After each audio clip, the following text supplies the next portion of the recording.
rescatando un poco lo que decíais de las viviendas puente, de aquí a unos años podrás adquirir la vivienda que realmente quieres. ¿Qué tipo de vivienda os encontráis que buscan los jóvenes o qué características piden? Normalmente, que esto ya quizás me toca más a mí que a ellos, el piso tipo, ¿no?, que llamamos nosotros, que es 3 habitaciones, baño, balcón y ascensor, ¿no?, que es lo más normal y digamos que es lo que casi todo el mundo busca de primeros compradores, se podría decir. A partir de aquí, depende un poco del perfil del comprador que te encuentras y en qué trayectoria está. ¿Por qué? Porque de primeras, cuando te entra un cliente en la oficina, pues te va a pedir todo lo posible y más. A partir de ahí entra nuestro asesoramiento inmobiliario y en función del perfil financiero que tiene, pues te vas a adaptar a ese precio o a ese criterio que te marca el precio de mercado. Claro, en función del precio de mercado va a depender mucho de qué tipología de vivienda es. Entonces, sobre todo va a depender un poco del perfil económico, que intentamos nosotros siempre pues, filtrar antes para que luego sea más fácil educar al cliente, digamos, para que al final no se genere tampoco unas expectativas erróneas, porque si te marcas una expectativa muy alta desde el principio, pero luego económicamente no es viable, es muy difícil reconducir esa operación o esa compra. Entonces muchas veces yo creo que también entra la frustración del propio cliente, que dice, vale, pues tengo X dinero de entrada y más o menos yo calculo que puedo llegar hasta 200.000 euros. Hay unos gastos, hay unos impuestos que, como decía Neil, que hay que mirar y a partir de ahí, pues si existe la bonificación y demás. Sí que es verdad que nos encontramos con perfiles jóvenes que a nivel de ingresos, yo ahí no estoy tan de acuerdo. Siguen habiendo contratos más precarios, pero sí que hay buenos contratos económicos. Entonces, de cara a una futura hipoteca, hay varias maneras de enfocarlo, como tener unos ingresos paralelos, por ejemplo, o enfocar a un mercado diferente y que esa primera vivienda merezca la pena para dar el salto, digamos. Comentaba antes, Iván, el tema que a raíz del COVID también han cambiado un poco las peticiones de la gente a la hora de adquirir una vivienda. ¿Esto lo habéis notado también yo no sé, que tenga más luz, que tenga terraza, que tenga...? Sí, a ver, yo creo que desde el COVID, pues lógicamente, yo creo que donde más se ha visto afectados en núcleos urbanos, ya que hostia, ha habido gente que se ha pasado 2, 3, 4, 5 meses encerrada en un piso de 25 metros en medio de Barcelona. Y claro, en el momento que tú planteas una compra, te das cuenta que por lo que compras un piso de una habitación en Las Corts, por decir algo, te estás comprando una casa de 5 habitaciones con piscina, terraza, en Sant Vicenç, que está a 25 minutos en coche. Entonces yo creo que en general la gente se ha salido un poco de lo que eran núcleos urbanos y ha buscado un poco pues eso, o sea, pues más luminosidad, unas terrazas, viviendas más amplias. Y yo creo que eso también ha hecho bien en general, porque la masificación en núcleos urbanos, bueno, y sigue siendo muy densa, y yo creo que muchos clientes, si abrieran un poco el abanico en cuanto a zonas, encontrarían viviendas en las que estarían mucho más cómodos, con unas cuotas de hipoteca mucho más asequibles y que finalmente podrían avanzar más posiblemente en una compra más del extrarradio que no tan en Perdón que te corte. Yo creo que ahí han ayudado también el que muchas empresas hayan enfocado luego la tendencia de trabajo al teletrabajo. Sí. Y ahí también, pues como decía Neil, ¿no?, que la compra en la periferia de Barcelona ayude a que esa vivienda, volviendo al principio, sea de más calidad y que no te obliga a lo mejor a desplazarte todos los días a Barcelona y tengas una calidad de vida relativamente buena. Al final es de lo que se trata también. Es una forma también de regular el mercado, ¿no? Al final, si todo el mundo busca en los núcleos de todas las ciudades una vivienda, al final el precio sube, y nos hemos dado cuenta con el tema del COVID, es que, como decía Neil, el ir hacia la periferia o los exteriores de esas ciudades, encuentras normalmente viviendas de más metros cuadrados, quizá jardines, quizá más luz, y normalmente con precios más asequibles, o en teoría un poco más asequibles, que hace que ayude, ¿no? También por el tema de jóvenes que están buscando algo más de mejora, ¿no? en esa situación, ¿no? A más exteriores, normalmente más metros de vivienda. Pues ahora, si os parece, pasamos al tercer y último bloque, y es que, como comentábamos, uno de los principales problemas que tienen los jóvenes para acceder a una hipoteca es la falta de ahorros para poder pagar la entrada de la vivienda. Según Fotocasa Research, quienes han firmado una hipoteca por valor del 100% de la vivienda en el 2022 son solo el 5% de los compradores de vivienda, una tendencia que ha ido descendiendo con los años. La pregunta entonces era si es posible contratar una hipoteca sin ahorros y qué requisitos piden las entidades bancarias para acceder a estas hipotecas con 100% de financiación. Sí, es posible.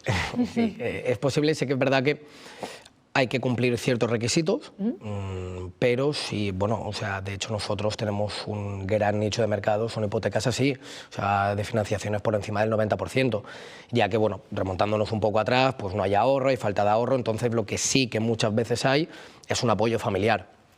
Entonces se puede acceder a esa financiación de la totalidad de la compra, contando pues eso, pues con el apoyo de nuestros padres, de nuestros abuelos, y de hecho es algo que a día de hoy es recomendable, ya que aun con muy poquita entrada o prácticamente sin entrada, podemos acceder a una compra y aún así no sea más económico que el alquiler en la misma zona, tipología de vivienda similar al que vamos a comprar. Entonces yo creo que sí, o sea, es viable, y además yo, a mi criterio particular, es la opción que tomaría. Es la opción que tomaría. Y sobre todo se enfoca, desde mi punto de vista, que ese aval, como decía Neil y demás, no funciona como funcionaba antiguamente, que al cliente que tú se lo vendes se le metía el miedo en el cuerpo. Ahora ese tipo de dobles garantías que nosotros les llamamos, que es una vivienda pagada y demás, para poder financiar tanto, no te obliga, no tienes las mismas responsabilidades que la propia hipoteca en sí, y ni que el propio hipotecante principal. Entonces al final también es una facilidad mucho mayor. Y como bien dice Neil, hay mucho nicho de mercado en ese sentido, pero al final pues, esos padres, esos abuelos que tienen sus viviendas por suerte pagadas, prestan esa ayuda a nivel de vivienda, pero sin necesitar esa aportación económica, que en muchos casos sí que es verdad que no hay, pero bueno, lo puedes justificar de esa manera, y al final son hipotecas de mucha calidad igualmente, y el cliente compra tranquilo, compra incluso dando la posibilidad muchas veces a que puedan gastarse esos ahorros en reforma, etcétera, etcétera, y lo que volvíamos un poco el tema de antes, que la vivienda sea de mejor calidad. Bueno, me uno un poco, ¿no? Aunque tienen una visión quizá un poco más global y yo un poco más particular en mi entidad. ¿Son posibles las hipotecas a 100% a jóvenes? Sí, son posibles, ¿vale? Sí, rotundo. ¿Para todo el mundo? No es para todo el mundo. Sí que es verdad que miramos mucho esa situación, sobre todo familiar. Normalmente hay que echar una mano a la familia. Como dice, la figura se tiene cada vez más en cuenta el tema de los padres, con la figura del hipotecante en deudor, que es un poco las entidades nos hemos puesto quizá un poco más las pilas para no involucrar tanto a la familia como antiguamente, ¿no? Esas responsabilidades de los padres, pues intentar limitar en tiempo y en cantidades lo máximo posible. Y lógicamente por la seguridad laboral, ¿no? que estábamos hablando al inicio, pues normalmente una persona funcionaria, normalmente sí que se le pueden abrir este tipo de posibilidades de un 100%, incluso a veces sin la ayuda de los padres. Y ahora que bueno, llevamos todo el debate hablando del tema del ahorro, de todo este tema, como expertos, ¿qué les recomendaríais a los jóvenes si tienen, no sé, aplicaciones, herramientas, algo para que pudieran ahorrar pues, una parte del dinero del sueldo de cada mes? Claro, a ver, aquí ya depende un poco de cada uno. Yo considero que una forma fácil, entre comillas, y práctica es pues, que automáticamente en las cuentas bancarias se pongan una transferencia automática periódica de cada mes, se envíe a otro banco donde no tengan tarjetas, donde lógicamente tenga la aplicación y demás, pero es decir, yo cobro, se me transfieren 100, 200, 300, 500, lo que sea, y yo no los veo. Y yo no los veo, porque que esto es como todo, ¿eh? O sea, si al final no quieres ahorrar, no vas a ahorrar, lo envías a una cuenta o lo envías a otra, pero sí que ayuda el no verlo visualmente en tu cuenta bancaria, el decir, pues, ¿me puedo comprar ropa? No, porque no tengo dinero. O sea, Yo creo que, y aún así, considero que esto es un tema más como decía Iván, de formación, desde que somos pequeños. En general, en el país no se da una buena cultura financiera y eso se ve reflejado en lo que estábamos hablando, en perfiles jóvenes que incluso tampoco tienen el por qué tener unos ingresos bajos. De hecho, nosotros vemos clientes a diario con muy buenos ingresos, prácticamente sin ahorros. Por lo que estábamos hablando, porque no hay una buena educación financiera, no hay una cultura del ahorro y entonces que sí que el caso de cliente que cobra 1.000, 1.500 y demás, quizás sea un poco más común el no ahorro, pero después en perfiles un poco más elevados, que se van a los 2.000, 2.500, 3.000 euros, que no haya ahorro, ahí ya denota cierto error. Y esto también a nivel bancario, Iván quizás lo pueda corroborar más, es algo que se valora mucho. A un cliente que está viviendo con la familia, cobra 2.500 euros y no ahorra, el por qué no ahorra. O sea, todo eso los bancos lo ven y tiene toda la lógica del mundo. Como dices, es un tema de base quizá en la cultura del ahorro, la previsión sobre todo en ese aspecto, ¿no? Es decir, ingresos fuertes, no ahorro. ¿Por qué? Porque no he previsto el comprarme una vivienda, no he previsto el hacer esto.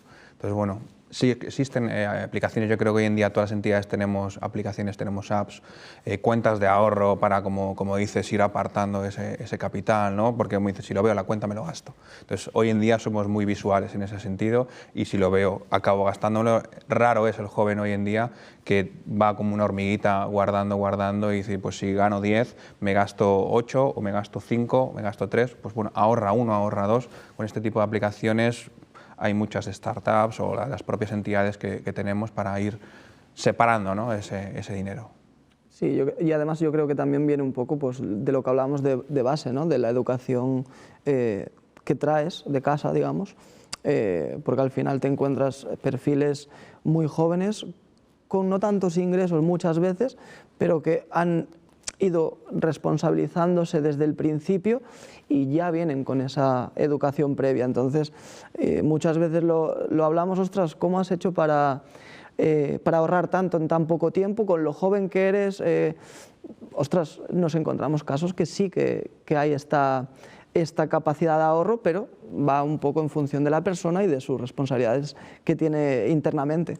Luego hay casos, pues como dice Neil, con sueldos de 2.500 euros y viviendo con los padres y claro, envías los movimientos bancarios al banco y dices, ostras, esto no me lo quiero encontrar, no me quiero encontrar este cliente pagando una hipoteca. Ahí es donde entra pues eso, la educación de cada persona de manera individual y es un poco lo que ayudará en el futuro a poder comprarse una vivienda. Para cerrar ya este debate, lo que os quería preguntar era si podéis decir, bueno, en el orden que queráis, si podéis dar vuestra opinión de qué le recomendaríais a todos esos jóvenes que ahora en este 2023 se quieren comprar una vivienda. Quien quiera puede empezar. Yo, por la parte que me toca, yo lo haría, porque al final les diría que por lo menos que se pueda mirar, porque es lo que digo, nos encontramos perfiles económicamente solventes y al final siempre hay alguna solución. Y quizás el no marcarse unas expectativas muy altas, pero sí que tomárselo como a modo de inversión y que ese esfuerzo que a lo mejor supone pues ya propiamente independizarse, en un futuro cercano les sirva como para dar el salto que hablábamos al principio y ganar en calidad de vida, porque al final inviertes en ti mismo. Yo aquí, un poquito lo que decía Martín, en general informarte. O sea, yo considero que todo en general en la vida es informarte, por preguntar no pierdes nada. Se mira y muchos clientes que no ven viabilidad en su hipoteca sí tienen una viabilidad y de hecho en viviendas en las que estoy convencidísimo que les encajarían vivir en ellas y sin otro camino.